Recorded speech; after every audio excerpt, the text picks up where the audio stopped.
നേരിട്ട് കണ്ടില്ല, പള്ളിയിൽ വെച്ച് കണ്ടേ ഉള്ളു. നേരെ കാണാനുള്ള ഇനി സമയക്കുറവുള്ളത് കൊണ്ട് അയാൾ വന്നിട്ട് അങ്ങ് പോയി. അതുകൊണ്ട് അഫാൻ്റെ അച്ഛൻ കുടുംബത്തിൽ നിന്നാണ് അറിവ്. ഇവിടെ ചില ദിവസങ്ങൾ വന്ന് പോകാറുണ്ട്. നേരിൽ കണ്ടിട്ടില്ല ഒന്നും. അഫാന്റെ അവസ്ഥ എന്ന് പറയുന്നത് മാനസികമായി നല്ലൊരു പയ്യനായിരുന്നു. ഞങ്ങളെയൊക്കെ കണ്ട മാമാന്നെ വിളിക്കുകയുള്ളൂ. നല്ല ബന്ധുവായിരുന്നു. ഈ സാമ്പത്തിക ബാധ്യതയാണ് അന്ന് ഒലച്ചത്. അതിനുശേഷം അവൻ ഈ അഞ്ചെണ്ണത്തിനെ കൊല്ലാനുള്ള ആവേശം എന്തിനാണെന്നുള്ളത് നമുക്ക് തന്നെ ഇപ്പോഴും തന്നെ അറിയില്ല. മറ്റ് മയക്കുമരുന്നുകളെ പറ്റി ഉണ്ടോ ഇല്ലെന്നൊന്നും നമുക്കറിയില്ല. അറിയാത്ത കാര്യങ്ങൾ പറഞ്ഞുകൂടാ. പക്ഷേ ഇത് കഴിഞ്ഞതിന് ശേഷം എനിക്ക് തോന്നുന്നത് അവൻ മാനസികമായി തകർന്നപ്പോൾ അവൻ സ്നേഹിച്ച പെണ്ണിനെയും കൊല്ലേണ്ടി വന്നു. ഉമ്മ എല്ലാവരെയും വന്ന് അവൻ്റെ കണക്കൂട്ടലിൽ തെറ്റി ഉമ്മ ബാക്കി വരികയും ചെയ്തപ്പോഴേക്ക് മാനസികമായി തകർന്നു. ഇനി എന്തിന് ജീവിച്ചിരിക്കുന്നു എന്നൊരു തോന്നൽ അവൻ്റെ മനസ്സിൽ വന്നതുകൊണ്ടാണ് അവൻ ആത്മഹത്യ തുടങ്ങിയത്. അല്ല, എനിക്കൊരു സംശയം വരുന്നത് ഈ അവിടെ വെച്ച് മരണപ്പെടാനുള്ള കാരണം എന്താണെന്നുള്ള ഒരു സംശയത്തിൽ നിൽക്കുകയാണ്. കാരണം എന്ന് പറയുന്നത് മരിക്കാനുള്ള ഒരു ബാത്റൂം എന്ന് പറഞ്ഞാൽ പാതി കെട്ടി അടച്ചിടമാണ്. ഒരു കാരണവശാലും തൂങ്ങാനുള്ള സാഹചര്യം അതിനകത്തില്ല. അതെങ്ങനെ സംഭവിച്ചു എന്നുള്ളത് ഞങ്ങൾക്കൊരു സംശയമായ ഒരു നിഴലിൽ നിൽക്കുന്ന ഒരു സംഗതിയായിട്ടാണ് എനിക്ക് തോന്നുന്നത്. അത് എന്താണെന്നുള്ളത് എനിക്ക് ഇപ്പോൾ അറിഞ്ഞുകൂടാത്ത കാര്യങ്ങൾ പറഞ്ഞില്ല. എൻ്റെ മനസ്സിൽ തോന്നുന്നത് അങ്ങനെ തൂങ്ങാൻ കഴിയില്ല. കാരണം എന്ന് പറഞ്ഞാൽ അരഭിത്തിയിൽ തൂങ്ങിയാൽ കാല് തറയിലൊന്ന് നിൽക്കില്ലേ? അങ്ങനെ വരുമ്പോഴേക്കും ആരെങ്കിലും എന്തെങ്കിലും ചെയ്തതാണോ, പിന്നെ എങ്ങനെയാണ് സംഭവിച്ചതെന്നുള്ളത് ഇപ്പോഴും അവന് മരണശയ്യ തരണം ചെയ്തിട്ടില്ല എന്നാണ് അറിവ്. അപ്പം അതിനെ സംബന്ധിച്ചിട്ടുള്ള ഒരു അന്വേഷണം ഭാഗം ഉണ്ടാവുമെന്നാണ് എൻ്റെ ഒരു കണക്കുകൂട്ടൽ. നീതി, മനുഷ്യനുള്ള നീതി അവന് കിട്ടണം. അവൻ ചെയ്ത തെറ്റിന് ഒരു ന്യായീകരണവുമില്ല. 100% ശിക്ഷിക്കപ്പെടേണ്ടി ഉള്ള ഒരു കക്ഷിയാണ് അവൻ. പക്ഷേ അവിടെ എന്ത് സംഭവിച്ചു എന്നുള്ളത് നമ്മൾ അറിയണ്ടേ? അവിടെ ഒന്നി അവൻ തൂങ്ങാനുള്ള സാഹചര്യം എന്ന് പറഞ്ഞാൽ ഊക്കൂര ഇല്ലാത്ത ഒരു ബാത്റൂമാണ്. ജയിലിനെ സംബന്ധിച്ചിടത്തോളം അങ്ങനെയാണ് അല്ലേ? അങ്ങനെ വരുമ്പോൾ പിന്നീട് ഒരു കൈലി കൊണ്ട് ചെന്നാൽ ഇവിടെ തൂക്കിയാൽ പോലും തൂങ്ങാൻ കഴിയില്ല. അപ്പം അങ്ങനെ തൂങ്ങുകയും അരമണിക്കൂർ ശേഷം അവൻ പിന്നീട് ബോധാവസ്ഥ വരവേണമെങ്കിൽ മറ്റെന്തോ സംഭവിച്ച് കാണാം. എൻ്റെ ഒരു സംശയം മാത്രമാണ് അതിനകത്തുള്ള. എനിക്കൊരു കയറല്ലല്ലോ, കൈലി എന്നല്ലേ പറഞ്ഞത്? കൈലി വെളിയിൽ നിന്ന് എടുത്തുകൊണ്ട് വന്നെന്നാണ് ഈ മൊബൈലിൽ വരുന്നത്. ലുങ്കി എടുത്ത് കൊണ്ട് വന്നു തൂങ്ങിയെന്നാണ് പറയുന്നത്. പക്ഷെ അത് എങ്ങനെ സംഭവിച്ചു? കൈലി എടുത്തുകൊണ്ട് വരാം. ചിലപ്പോൾ നമ്മൾ വെളിയിൽ കഴിവിട്ടെങ്കിൽ ആരെങ്കിലും കൈലി പെട്ടെന്ന് എടുക്കാം, ആരും കാണൂലെന്ന്. പക്ഷെ ഇതിനകത്ത് ഈ കൈലി വെച്ചുകൊണ്ട് എന്ത് ചെയ്യാൻ പറ്റും? അതൊരു കെട്ടാൻ കഴിയില്ലല്ലോ. അരഭിത്തിയിൽ കയറിയ പോലെ മുകളിൽ ഊക്കില്ലല്ലോ, ഫാനിൻ്റെ ഊക്കില്ല, ഒന്നുമില്ല. പിന്നെ ഇവിടെ കെട്ടാൻ അതൊരു സംശയമായ ദുരൂഹത ഉണ്ടെന്നാണ് എൻ്റെ മനസ്സ്.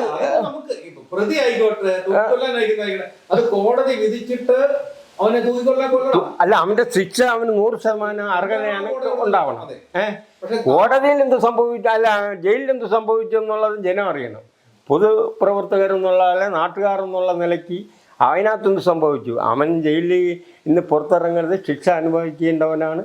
അതൊക്കെ ശരി തന്നെയാണ്. അതിനകത്തെന്ത് സംഭവിച്ചു എന്നുള്ളത് നാട്ടുകാരെന്നുള്ള നിലയ്ക്കും പൊതുപ്രവർത്തനം എന്നുള്ള നിലയ്ക്കും നാട്ടുകാരെന്നുള്ള നിലയ്ക്ക് അറിയേണ്ട ബാധ്യത ഉള്ളതുകൊണ്ട് ആണ് എൻ്റെ സംശയം. ഞാൻ അതവിടെ നിർത്തുന്നു. അതിനകത്ത് എന്തൊക്കെ സംഭവിച്ചെന്ന് എനിക്കറിയില്ല. ഇതാണ് എൻ്റെ അതിനെക്കുറിച്ചുള്ള കാഴ്ചപ്പാട്. അവസ്ഥ ബോധാവസ്ഥ എന്നാണ് അറിവ്. ഈ മൊബൈലിൽ വരുന്നത് അറിയാവോ, മറ്റൊന്നും അറിയില്ല. ഇവിടുന്ന് ആരും അങ്ങനെ പോയിട്ടില്ല. കാരണം ഈ ഇത്രയും ഗുരുതരം ചെയ്തതുകൊണ്ട് അവനെ കാണുന്നത് തന്നെ ഈ പ്രദേശത്തും എല്ലാവർക്കും ഒരു ബുദ്ധിമുട്ട്. അവൻ്റെ അനിയനെ കൊന്നപ്പോഴത്തേക്ക് ഇവിടെ കൊണ്ടുവന്നപ്പോൾ ഫോൺ ജനാവലിയാണ്. ഒരു പാവം കൊച്ചായിരുന്നു, ആരുടെ മിണ്ടൂല. ഇവൻ്റെ കൂടെ പോയാലും നമ്മളെ കണ്ടാൽ ചിരിക്കുകയുള്ളു. പക്ഷെ ഇവൻ ഈ ഭാഗത്തെന്ന് പറഞ്ഞാൽ നല്ലൊരു പയ്യനായിരുന്നു. ആരോടും ഒരു മോശമായി ഞാൻ ഈ പാല് കൊണ്ടുപോകുന്ന ഒരാളാണ്. അപ്പോൾ കൊണ്ടുപോകുമ്പോഴെന്നെ കാണാം എന്ന് പറയും. അങ്ങനെയുള്ള സ്വഭാവം. പിന്നെ ഇതിനകത്ത് എന്തൊക്കെയാണ് നടക്കുന്നു എന്നുള്ളത് ഇപ്പോഴത്തെ തലമുറയെക്കുറിച്ച് നമുക്ക് ആർക്കും ഒന്നും പറയാൻ കഴിയില്ല. ഇപ്പോഴത്തെ 15 വയസ്സ് മുതൽ മുമ്പോട്ടുള്ള ഒരു കുട്ടികളെക്കുറിച്ചും ഒന്നും നമുക്ക് പറയാൻ കഴിയില്ല. അവരുടെ നിലപാടുകളും കാഴ്ചപ്പാടുകളും എന്താണെന്നുള്ളത്. അഫാന്റെ അമ്മയെ കണ്ടിരുന്നോ? എന്നാ കണ്ടത് ലാസ്റ്റ് കണ്ടത് ഇവരെ ഈ സംഭവത്തിൻ്റെ തലയ്ക്കും തലേ ദിവസവും പിന്നീട് അവിടെ ഒരു പാലയാച്ചിന് പോയിട്ട് നമ്മൾ കണ്ടിട്ടുണ്ട്. ഒരങ്ങോട്ട് പോകുമ്പോൾ കാണുന്നുണ്ട്. ഞാൻ 2 നേരം അതിലെ പാസ് ചെയ്യുന്നതാണ്, പാലും കൊണ്ട് അല്ലാതെയും പാസ് ചെയ്യുന്നുണ്ട്. എന്നാൽ ഈ കണ്ടിന്യൂ പോകുന്നതുകൊണ്ട് എനിക്ക് ആ സമയങ്ങളിലൊക്കെ അവർ പുറത്ത് പോകുന്നത് കാണാം. പിന്നെ ആ ഭാഗത്തോട്ടൊക്കെ ഞാൻ കണ്ണാടി കൊണ്ട് കെട്ടുമ്പോൾ അവിടെ നിൽക്കുന്നത് കാണാം. മോൻ്റെ അവസ്ഥയിൽ ഇത് അവരറിഞ്ഞോ എന്നുള്ളത് അറിയില്ല. ഇപ്പോഴ് അവിടെ നിന്ന് കിടക്കുകയാണ്. അവിടെ പോയി ഞാൻ കണ്ടില്ല. കൊണ്ടുപോയെന്ന് പറഞ്ഞു. അല്ലാതെ എനിക്കറിയില്ല, ഞാൻ അവിടെ പോയില്ല. പോകാത്തെന്ന് പറയുന്നത് അവരെ ഒരു കണ്ടുകൊണ്ടിരുന്നവർ അവർ വളരെ അവസ്ഥയിൽ കിടക്കുമ്പോൾ നേരിൽ കാണാനുള്ള ഒരു ബുദ്ധിമുട്ടുകൊണ്ട് പോയില്ലെന്നേ ഉള്ളൂ. നമുക്ക് സ്നേഹക്കുറവല്ല. അതെന്ന് പറഞ്ഞാൽ അത് കാണാനുള്ള കണ്ടാൽ അവർ നമ്മളെയൊക്കെ അറിയുമ്പോഴത്തേക്കും ഈ പൊട്ടിക്കരഞ്ഞുകൊണ്ട് അവരെ അവസ്ഥകളെക്കുറിച്ച് പറയുമ്പോഴേക്കും നമുക്കത് താങ്ങാനുള്ള ശക്തിയില്ല. അങ്ങനെയുള്ള മനസ്സുമുള്ള ഒരാളല്ല ഞാൻ. അപ്പം അങ്ങനെയുള്ള എൻ്റെ കുടുംബത്തിൽ തന്നെ അങ്ങനെയൊക്കെ വരുമ്പോഴേ ഞാൻ ദൂരെ ചെന്ന് നിൽക്കണമല്ലാതെ അടുത്ത് പോയി കാണാറില്ല. അതുകൊണ്ട് മാത്രമാണ് പോകാത്തത്. അല്ലാതെ വേറെ അവരുടെ മറ്റു വിരോധം കൊണ്ടല്ല. പോയി കാണേണ്ട ബാധ്യത ഉള്ള ആൾക്കാരാണ് നാട്ടുകാരെന്നുള്ള നിലയ്ക്ക്, പൊതുപ്രവർത്തനം എന്നുള്ള നിലയ്ക്ക് അങ്ങനെയൊക്കെ ചെയ്യേണ്ട ഒരാളാണ്. പക്ഷെ അത് ഈ ഒരു കാരണം കൊണ്ടാണ് പോകാത്തത്. തിരിച്ചു വരുമോ ഇല്ലെന്നുള്ളത് ഇപ്പോഴത്തെ പറയുന്നത് വളരെ ബുദ്ധിമുട്ടെന്നാണ് അറിവ്. പിന്നെ അവന് വന്നാലും വന്നില്ലെങ്കിൽ അവന് വന്നാൽ കൂടി അവൻ്റെ ചെയ്ത തെറ്റിന് ശിക്ഷ അനുഭവിക്കണം. ഒരു നിരപരാധിയായ ഒരു പെൺകുട്ടിയെയാണ് അവൻ വിളിച്ചുകൊണ്ട് വന്ന് അവളെ ഇരുന്ന സ്വർണ്ണങ്ങൾ വാങ്ങി എല്ലാം വാങ്ങിയിട്ട് അതിനെ ഒഴിവാക്കാമായിരുന്നു.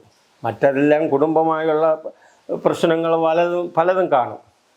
അതങ്ങനെയല്ല. ആ ഒരു പെൺകുട്ടിയെ ഒഴിവാക്കിയിരുന്നെങ്കിലും ഇത്രയും ഒരു ഇതില്ലായിരുന്നു എന്നാണ് എൻ്റെ ഒരു കാഴ്ചപ്പാട്. അങ്ങനെ തന്നെ പറഞ്ഞപ്പോഴേക്ക് അവിടെ വരുമ്പോഴത്തേക്ക് മതിൽ ചാടി ആണ് അകത്ത് കയറേണ്ടി വന്നത്. ഗേറ്റിൽ കൂട്ടില്ലാത്തതുകൊണ്ട് മതിൽ ചാടിയാണ് അവളെ അകത്ത് വിട്ടത്. അപ്പോഴെങ്കിലും അവർക്കൊരു സംശയം വരേണ്ടതായിരുന്നു. പിന്നെ പെൺകുട്ടികളല്ലേ അവനോട് സ്നേഹിച്ചു പോയാൽ മറ്റൊന്നിനെക്കുറിച്ചും അവരാലോചിക്കില്ല. അങ്ങനെ വരുമ്പോഴത്തേക്ക് ആരായാലും പോവും. ഉമ്മക്ക് സുഖമില്ല കാണണമെന്ന് പറയുമ്പോഴത്തേക്ക് താക്കോല് കണ്ടില്ല എന്ന് പറയുമ്പോൾ അതൊക്കെ സ്വാഭാവികമായി താക്കോൽ അവൻ്റെ കാണാതിരിക്കാൻ ഒരു വഴിയില്ല. അനിയം വരാൻ വേണ്ടി തുറന്നു അവൻ്റെ താക്കോൽ കാണും. അല്ലെങ്കിൽ അകത്ത് വെച്ചിട്ട് ഇറങ്ങിപ്പോയത് പേടിച്ച് അതായിരിക്കും സംഭവം. അവനെ കൊല്ലണമെങ്കിൽ അതാ ചെയ്തത്. എന്തായാലും അവൻ താക്കോലില്ലാതെയാണ് അകത്ത് കയറിയത്. കൊച്ചിനെ കൊണ്ട് അകത്ത് കയറിയതും ഇത് സംഭവങ്ങളെല്ലാം നടന്നിട്ട് അവൻ്റെ ഒരു ധൈര്യത്തെക്കുറിച്ചാണ് നമ്മൾ അത്ഭുതപ്പെടുന്നത്. 100% പ്രതീക്ഷിക്കാത്ത ഒരു സംഭവമാണ്. കാരണം ആദ്യം അങ്ങോട്ട് പോയി ചെയ്യുന്നു, പിന്നെ പനൂര് പോയി ചെയ്യുന്നു, ആദ്യം ഇവിടെ ചെയ്തിട്ട് പോയി ചെയ്യുന്നു. ഇതെല്ലാം മണിക്കൂറുകൾ കൊണ്ട് എന്തൊക്കെ ചെയ്താലും ഒരു മനസ്സിന് ആദ്യത്തെ ചെയ്യുമ്പം തന്നെ എത്ര ധൈര്യശാലിക്കും ഒരു ഭയം ഉണ്ടാകും, അതിനെക്കുറിച്ചൊരു വെപ്രാളം ഉണ്ടാകും. അവൻ അതൊന്നുമില്ലായിരുന്നു. അവസാന റൗണ്ട് എല്ലാം കഴിഞ്ഞിട്ട് പോലീസ് സ്റ്റേഷനിലോട്ട് പോകുമ്പോൾ താക്കോൽ ഇങ്ങനെ കറക്കിപ്പോയി എന്ന് പറയുമ്പോഴേക്കും അവൻ്റെ മനസ്സിനകത്ത് അവൻ മാത്രമായിരുന്നോ മറ്റെന്തെങ്കിലും ഉള്ളിലുണ്ടായിരുന്നോ എന്നും പറയാൻ പറ്റാത്ത ഒരു ആവേശത്തിലാണ് അവൻ പോയത്. പോലീസുകാർ തന്നെ പറയുന്നത് ചെന്ന് കയറിയപ്പോൾ പറയുമ്പോൾ അവരെ തന്നെ ഞെട്ടിപ്പോവാതിരിക്കാൻ പറ്റില്ല. കാരണം എന്ന് പറയുന്നത് ഇവൻ്റെ ചെന്ന് കയറുന്ന അങ്ങനെയല്ലേ. 6 പേരെ കൊന്നവൻ്റെ മനസ്സിൻ്റെയും ധൈര്യത്തിനെയും കുറിച്ച് ആലോചിക്കുമ്പോഴേക്കും അതിനകത്ത് പോലീസുകാരായാലും നമ്മളായാലും ഞെട്ടിപ്പോവും. കാരണം ഇത് വെറുതെ പറയണതാണ് കഞ്ചാവിൻ്റെ ഓർത്തോ മറ്റെന്താണെന്ന് പറഞ്ഞു പോകും. പക്ഷേ ആ ധൈര്യത്തിലാണ് പോലീസുകാർ വന്ന് നോക്കിയപ്പോൾ ഇവർ വന്ന് നോക്കുമ്പോഴേക്കും ഞങ്ങൾ തേമ്പാവണ്ടി നിൽക്കുകയാണ്. വേറൊരു കമ്മിറ്റിയുമായിട്ട് ബന്ധപ്പെട്ട് അവിടെ നിൽക്കുമ്പോൾ പേരുമില്ല ഒരു സംഭവം നടക്കും. ഞാൻ വീട്ടുകാരെ വിളിച്ചു ചോദിച്ചപ്പോൾ അവൾ പറഞ്ഞാൽ അവളെ അറിഞ്ഞില്ല എന്ന് പറഞ്ഞു. 6 മണിക്കാണ്. പെട്ടെന്ന് ഞാൻ പറഞ്ഞു റോഡിൽ ഇറങ്ങി നോക്കുന്നത് ആംബുലൻസാണ്. ഞങ്ങൾ ഓടി കളിച്ച് വന്നപ്പോൾ ഞങ്ങൾക്ക് തന്നെ അടുത്തിടങ്ങൾ ഞങ്ങൾക്ക് തന്നെ ജംഗ്ഷനിൽ വരാൻ കഴിയുന്നില്ല. കാരണം കൊണ്ട് അത്രയും ദൂരം വണ്ടിയും ആളുമായി. പിന്നെ വണ്ടി ഏതാണ്ട് സ്കൂളിൻ്റെ ജംഗ്ഷനിൽ നിർത്തിയിട്ടാണ് നടന്നു വരുമ്പോഴേക്കും പോലീസുകാർ ഇവരെയും കൊണ്ട് പോയി കഴിയും. ഈ 2 പേരെയും കൊണ്ട് പോയി കഴിയും. ഈ ആത്മഹത്യാശ്രമം നടത്തിയെന്നറിഞ്ഞപ്പോൾ എന്ത് തോന്നി? ആത്മഹത്യ നടത്തിയെന്ന് ചോദിച്ചാൽ പെട്ടെന്ന് അങ്ങനെ സംഭവിക്കുമോ എന്നൊരു തോന്നലാണ് മനസ്സിൽ വന്നത്. പിന്നെ ഞങ്ങൾ ജംഗ്ഷനിൽ വരുമ്പോഴല്ലേ അറിയണത്. ഇങ്ങനെ 2 പേരെ കൊണ്ടുപോയി ഇന്ന ആളാണ് ചെയ്തതെന്ന് പറയുമ്പോഴത്തേക്ക് പെട്ടെന്ന് ഞങ്ങൾ സ്തംഭിച്ച് നിൽക്കുകയാണ്. പിന്നീട് പോലീസ് സ്റ്റേഷനിൽ നിന്ന് നമ്മളെ പാർട്ടിയിലെ മേലുന്ന ആൾക്കാർ ബ്ലോക്ക് പ്രസിഡന്റ് അടക്കം പോയി സ്ഥിരീകരിച്ച് എന്ന് നമ്മളെ റിപ്പോർട്ട് തരുമ്പോഴാണ് നമ്മൾ ഇത്രയും സംഭവങ്ങൾ നടന്നത് ശരിയെന്ന് അറിയുന്നത്. അപ്പോൾ തന്നെ ഞങ്ങൾ അവിടെ ഇരുന്ന എല്ലാവരും അല്ല ഈ ചെറുക്കൻ അങ്ങനെ ചെയ്യുമോ, എന്താണ് സംഭവിച്ചത്, അവൻ്റെ പിന്നിൽ ആരെങ്കിലും ഉണ്ടോ, ഇല്ലാതെ നടക്കില്ല ഈ തോന്നൽ.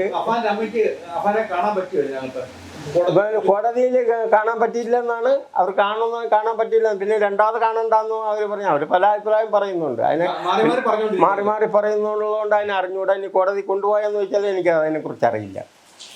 അറിയാത്ത കാര്യങ്ങൾ പറയാൻ പാടില്ലല്ലോ. ഈ ഇത് കഴിഞ്ഞിട്ടാണ് ഈ അഫാൻ ആത്മഹത്യാശ്രമം നടത്തിയത് കഴിഞ്ഞിട്ട് അവരുടെ ബന്ധപ്പെട്ട ആരെങ്കിലും ആയിട്ട് ഇക്കാൻ സംസാരിച്ചില്ല? അവരെ ബന്ധുക്കൾ ഇവിടെയൊക്കെ ഉള്ളവരുമായിട്ടൊക്കെ സംസാരിച്ചിട്ടുണ്ട്. അല്ല ഞാൻ ബന്ധുവല്ല, ഞങ്ങൾ നാട്ടുകാരാണ്. അവരെന്ന് പറഞ്ഞാൽ ഏറ്റവും അടുത്ത ബന്ധുക്കൾ എന്ന് പറഞ്ഞാൽ 1-2 ഉള്ളത്. അവരിങ്ങനെ സ്വാഭാവികമായി നമ്മൾ പോയി സംസാരിക്കാറില്ല. അവർ മാനസികമായി താഴ്ന്ന് നിൽക്കുന്നതിൻ്റെ ഇടയിൽ നമ്മൾ പോയിട്ട് ഇത് ചോദിക്കുമ്പോൾ കൂടുതൽ താഴ്ത്തിയ ബാക്കി കൂടുതൽ പാങ്ങോട്ടാണ് കിടക്കുന്നത്. ഇവരെ മുകളിലൊന്നുണ്ട്. അവരുമായിട്ടൊന്നും ഇങ്ങനെ അടുത്ത് നമ്മൾ നാട്ടുകാരൊക്കെ സംസാരിക്കുന്നതല്ലാതെ കൂടുതൽ അതിൻ്റെ ഡീറ്റെയിൽ ഞങ്ങൾ ആരും പൊതുപ്രവർത്തകരാരും മറുവശത്തായാലും ഇടതിൻ്റെ ആയാലും ആരായാലും അങ്ങനെ പോയിട്ട് കിണ്ടി ചോദിക്കാൻ പോയിട്ടില്ല. നമ്മൾ സമൂഹത്തിൽ നിന്ന് വരുന്നതിനെ കുറിച്ചുള്ള ഏകദേശ രൂപമാണ് ഞാൻ ഇപ്പോൾ പറഞ്ഞത്.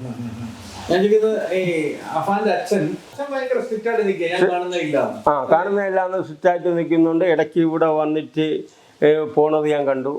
അപ്പം അവർ ഞാൻ കാണാനായിട്ട് ചെല്ലുമ്പോൾ 5-6 പേരിൽ നിന്ന് ഇങ്ങനെ സംസാരിച്ചുകൊണ്ടിരിക്കും. അതിൻ്റെ ഇടയിൽ നിന്ന് സംസാരിക്കാനുള്ള സമയം എനിക്ക് കുറവാണ്. അപ്പോൾ അതുകൊണ്ട് ഞാൻ പിന്നെ കാണാം എന്ന് വിചാരിച്ചു. തമ്മിൽ കണ്ടിട്ട് സംസാരിക്കും. വീട് നടക്കില്ല. കാരണം ഈ ആൾക്കാർ ഭയന്ന് അവർക്ക് തന്നെ വന്ന് താമസിക്കാൻ കഴിയില്ല, വയ്യാന്ന് പറഞ്ഞ് നിൽക്കുന്നു. പിന്നെ ഞാൻ ഒരു ന്യൂസ് അറിയുന്നത് അത് ശരിയാ തെറ്റാണെന്ന് ചോദിച്ചാൽ എനിക്കറിയില്ല. അവിടെ ഇപ്പം അവർ താമസിക്കുന്നിടം ഷിഫ്റ്റ് ചെയ്ത് ഇങ്ങോട്ടേക്ക് മാറ്റാൻ പോകുന്നു എന്നൊരു ന്യൂസ്, അത് ശരിയാണോന്ന് ചോദിച്ചാൽ എനിക്കറിയില്ല. സ്നേഹപക്ഷം അവിടെ നിന്ന് മാറാൻ പറഞ്ഞു, അവരിങ്ങോട്ട് മാറുന്നുണ്ടോ എന്ന് ഒരു ന്യൂസ് കേൾക്കുന്നുണ്ട്. അത് ശരിയാണെന്ന് ചോദിച്ചാൽ എനിക്ക് അറിഞ്ഞുകൂടാ. അതിനകത്ത് എത്ര സത്യമുണ്ടെന്ന് ചോദിച്ചാലേ എനിക്കറിയാം. അവിടെ തൂത്തുവാരി ഇടുന്നത് ഞാൻ കണ്ടു. തൂത്തുവാരി ഇട്ടു. അവിടെ നിന്ന് മാറാൻ പറഞ്ഞു എന്നൊരു ന്യൂസ് കേൾക്കുന്നുണ്ട്.